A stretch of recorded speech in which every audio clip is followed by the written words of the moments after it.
balik lagi sama aku, Ambare.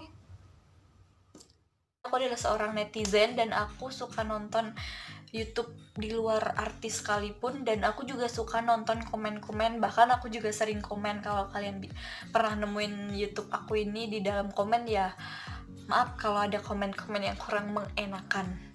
Oh ya, dan di sini aku mau ngejelasin, aku ngebikin video ini sebenarnya tanpa aku pikirkan, tanpa aku bikin poin-poin atau segala macam, tapi aku hanya ingin menyuarakan tentang seruan dalam diri aku sendiri, yang dimana kalau aku tulis dalam komentar itu mungkin nggak begitu bisa tersampaikan gitu. Jadi aku iseng banget pengen bikin video ini, semoga saja bermanfaat.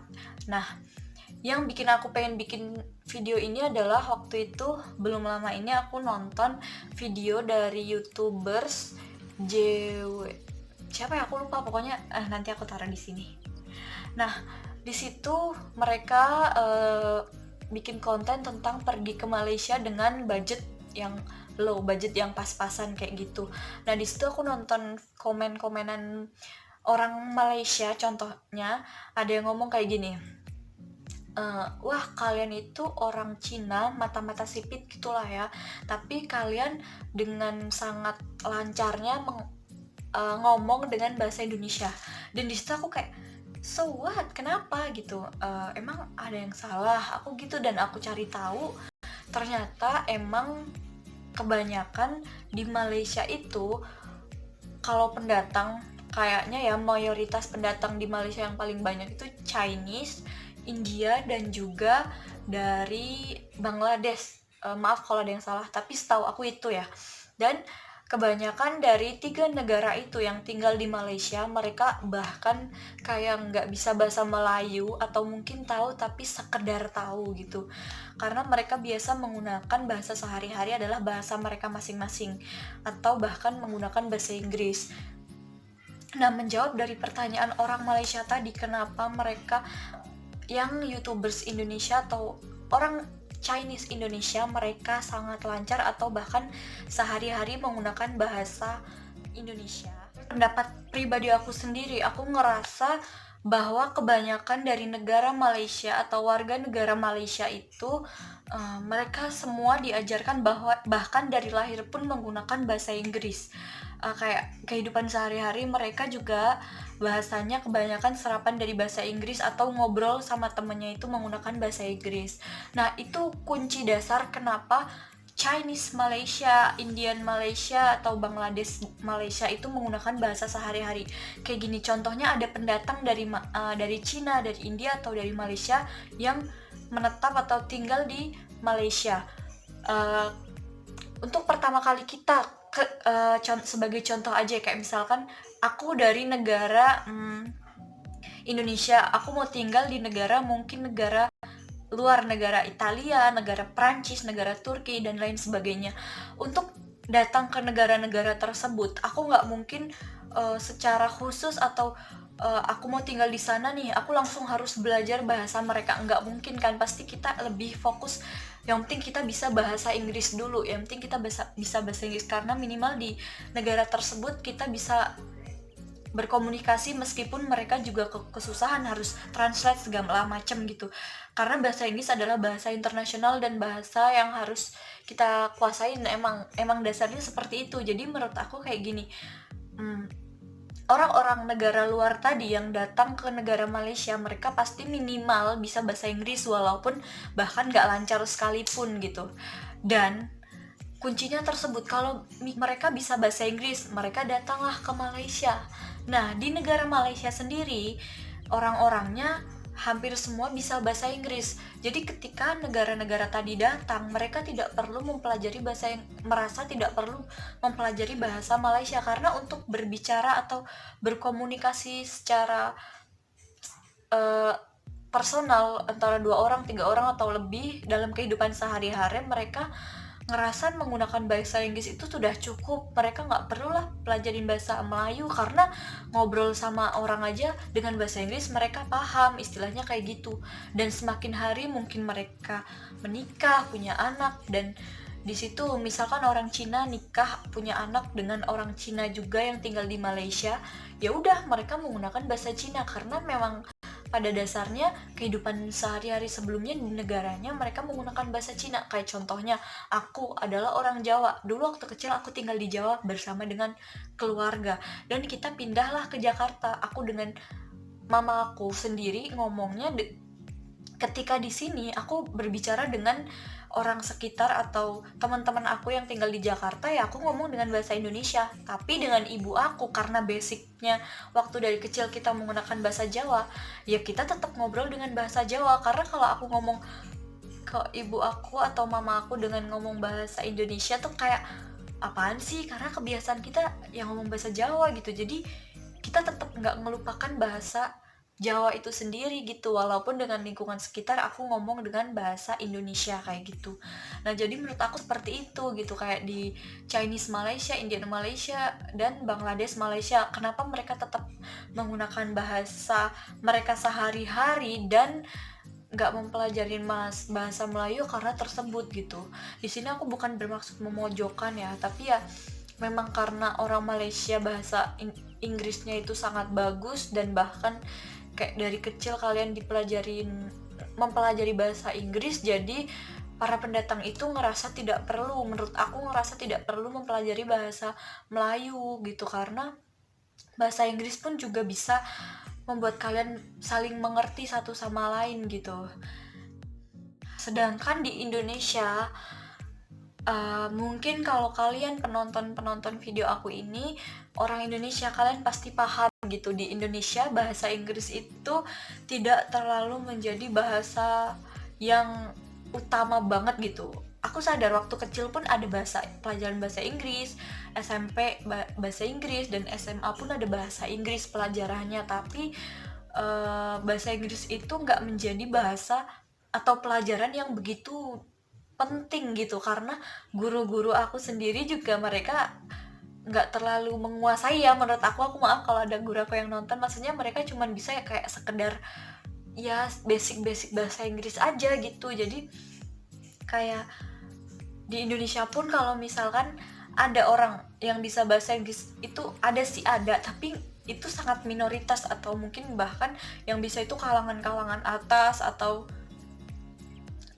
dari lahir gitu yang diajarkan bahasa Inggris tuh kayak mungkin kebanyakan anak-anak artis atau anak-anak orang kaya gitu. Paling kalau misalkan ada yang diajarin yang kalangan-kalangan kayak aku ya, kalangan rendah gitu itu paling kayak diajarin ya cuman yang biasa aja gitu. Tapi kalau misalkan kayak aku sendiri sih, aku mempelajari bahasa Inggris dan aku sedikit-sedikit bisa atau paham gitu. Ya udah, kalau misalkan aku bisa bahasa Inggris nih, terus aku ngomong ke teman-teman aku gitu, kayak aku ngomong, hey, what's up bro, uh, how do you do, how are you, atau something gitu, kayak gitu, kayak pasti bakal sombong banget lu, alay banget lu, atau dikata-katain yang sedemikian itu. Jadi kayak membuat bahasa Inggris di Indonesia itu sangat-sangat nomor 2 gitu. Bahkan menurut aku mungkin nomor 3, karena yang pertama kalau kita ketemu dengan yang paling utama di Jakarta ya, kita ketemu sama temen itu pasti bahasa Indonesia, dan yang kedua adalah bahasa kita masing-masing. Kayak aku dari Jawa ya, kalau ketemu orang Jawa aku ngomong bahasa Jawa kayak gitu. Jadi kayak nomor 1 bahasa Indonesia, nomor 2 adalah bahasa daerah ya, nomor 3 adalah bahasa Inggris itu sendiri ya mungkin gitu. Dan dengan hal yang demikian, tidak banyak orang Indonesia yang bisa bahasa Inggris. Paling kalau kebanyakan orang bisa cuman kayak what is your name, how old are you, ya paling yang basic-basic kayak gitu. Jadi kalau misalkan ada orang Chinese atau orang India, orang dari negara manapun yang tinggal di Indonesia, pasti mereka akan mau nggak mau mempelajari bahasa Indonesia, karena hal itu tadi yang bakal membuat mereka susah untuk berkomunikasi dengan orang-orang Indonesia gitu. Mungkin mereka bisa sih mengambil cara dengan kayak nyari translator gitu, kayak orang yang bisa bahasa Inggris dan bahasa Indonesia, dan bisa bahasa, kayak misalkan contoh aku orang Cina, aku mau tinggal di Indonesia, jadi aku cari orang yang bisa bahasa Cina dan bahasa Indonesia jadi sebagai translator aku.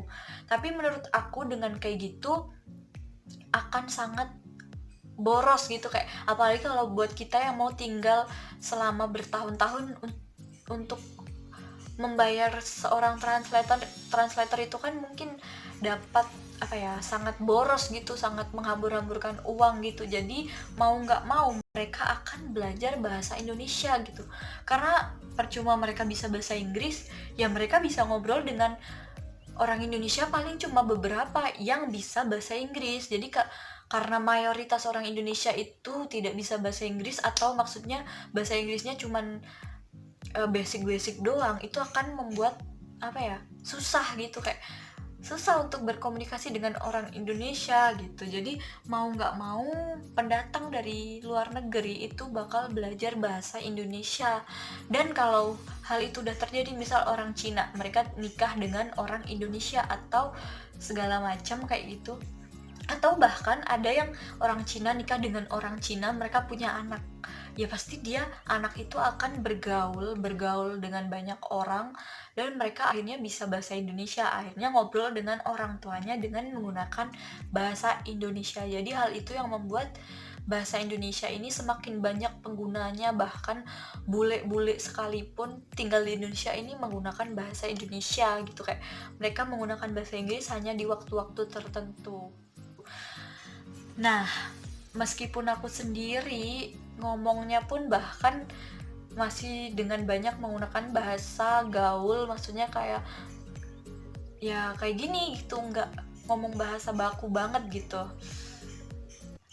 Tapi aku tetap menggunakan bahasa Indonesia meskipun aku juga sebenarnya sedikit-sedikit aku bisa bahasa Inggris gitu. Nah, dari video ini, dari sekian banyak apa yang aku katakan, aku berharap kalian paham gitu. Jadi maksud aku di sini kenapa Cina Indonesia dan Cina Malaysia itu berbeda gitu. Cina Indonesia mereka bisa mempelajari bahasa Indonesia, tapi Cina Malaysia mereka tidak bisa berbahasa Melayu. Jadi maksudnya tuh seperti itu, kayak karena kebanyakan orang Malaysia pandai menggunakan bahasa Inggris, dan orang Malaysia itu sangat minim orang yang bisa bahasa Inggris, itu nggak banyak gitu. Jadi itu adalah alasan utama gitu. Jadi pesan aku kepada orang Malaysia sih, pertahankan kemampuan kalian dalam berbahasa Inggris. Aku sangat bangga karena orang Malaysia pintar banget ya ngomong bahasa Inggris, bla bla segala macem. Tapi hal itu juga yang menurut aku ngebuat negara Malaysia itu pelan-pelan akan menjadi tinggal nama menurut aku. Maksudnya tinggal nama di sini, pribumi mereka itu akan semakin tersingkirkan gitu. Maafkan aku kalau kata-kata aku menyinggung atau menyakiti, tapi ini fakta yang menurut aku lihat sekarang gitu. Aku sangat-sangat sedih sebenarnya, karena apa yang aku alamin di Indonesia sendiri aku juga ngerasa gitu. Karena menurut aku adalah orang Indonesia yang lahir dan besar dari kecil tinggal di Indonesia, tapi aku ngerasa seperti orang asing di sini. Karena kenapa? Atasan aku kebanyakan adalah, intinya para pemilik perusahaan yang ada di Indonesia itu kebanyakan orang Cina, orang India, orang Korea, orang Jepang, dan segala macam. Di sini oke, negara kita Malaysia, negara kita Indonesia, kita tinggal di Indonesia. Tapi kenapa kita menjadi bawahan, sedangkan pendatang dari negara lain adalah mereka sebagai pemimpin. Jadi kalian merasa, ini negara aku, kenapa kalian berkuasa di sini, kenapa kalian bisa ngelakuin ini gitu. Ya aku sih sadar karena mungkin kemampuan orang Indonesia kurang, atau mungkin juga keuangan, atau kita kalah dari segi ekonomi, segi kemampuan mungkin ya. Aku tidak bermaksud untuk ngomong kalau orang Indonesia itu nggak mampu bersaing dalam dunia bisnis. Sebenarnya kita bisa, cuman emang keadaan yang udah kalah dengan uang menurut aku. Sekarang atasan aku aja orang Cina, tapi mereka sebenarnya kayak ngapain ya, cuma nyuruh-nyuruh doang, yang kerja juga orang Indonesia. Kalau bukan orang Indonesia yang kerja, kalian para atasan kalian gak bakal bisa gitu. Kalian bisanya cuma nyuruh karena kalian punya ini kalian punya ini. Makanya aku sebenarnya juga sedih Indonesia dengan segala sumber daya yang ada gitu, tapi kita kalah karena ada ini. Nah, itu juga yang menurut aku terjadi di Malaysia dengan bahasa kalian sangat krisis bahasa. Jadi, maaf kalau kata-kataku agak sedikit kasar, tapi untuk orang Malaysia, tolong pertahankan bahasa Melayu kalian gitu. Karena jangan sampai Malaysia itu seperti aku bilang hanya tinggal nama gitu. Pribuminya akan hilang, mereka akan menggunakan bahasa yang berbeda-beda gitu. Karena jujur di Indonesia ada kampung India kalau nggak salah, itu yang ada di Medan. Tapi alhamdulillahnya orang-orang India itu mereka bahkan sekarang sehari-hari menggunakan bahasa Indonesia, dan bahkan anak-anak remajanya yang seusia aku, mereka nggak bisa bahasa India gitu, mereka cuman bisa bahasa Indonesia dan juga bahasa sekitaran Padang mungkin, dan begitupun orang Cina yang ada di Indonesia. Kebanyakan mereka itu bisa bahasa Indonesia, dan bahkan mereka nggak tahu bahasa Cina itu sendiri gitu. Dan ini yang harus kita pertahankan sebagai warga negara Indonesia. Kita harus tetap cinta bahasa kita. Kita boleh mempelajari bahasa asing untuk memperbanyak ilmu kita dan agar kita tidak tertinggal dengan negara luar, tapi jangan sampai kita lupakan bahasa utama kita seperti yang ada di Sumpah Pemuda. Kami putra-putri Indonesia menjunjung tinggi bahasa persatuan bahasa Indonesia. Jangan lupakan bahasa Indonesia. Kita harus bangga dengan bahasa Indonesia, dan orang Malaysia, kalian juga harus bangga dengan bahasa Melayu. Jangan sampai kalian malu berbicara dengan bahasa Melayu, karena bahasa kita adalah bahasa yang unik, yang bagus, yang benar-benar jati diri kita. Jadi jangan bangga dengan bahasa asing. Kita boleh mempelajari bahasa asing, tapi kita harus tetap bangga dengan bahasa kita. Oke, teman-teman semuanya, dari sekian ngobrol aku, sekian omongan aku yang mungkin gak penting, tapi semoga juga bermanfaat bagi kalian. Dan maaf banget kalau ada salah-salah kata dan menyinggung, terutama untuk warga Malaysia. Tapi kita di sini semua harus berbagi cinta. Kita adalah kakak adik ya, walaupun masih banyak pertengkaran yang ya wajar sih, namanya juga kakak adik yang selalu klaim ini klaim itu, tapi kita semua adalah saudara gitu. Mungkin di media kita sering berantem, kita sering klaim, tapi kalau ketemu aku yakin kita semua menjadi keluarga, kita semua menjadi teman. Oke, jadi teman-teman, terima kasih udah nonton video ini, udah klik video ini. Jangan lupa subscribe supaya aku semakin semangat buat konten-konten yang entah penting atau enggak, tapi semoga bermanfaat. See you, terima kasih, bye-bye.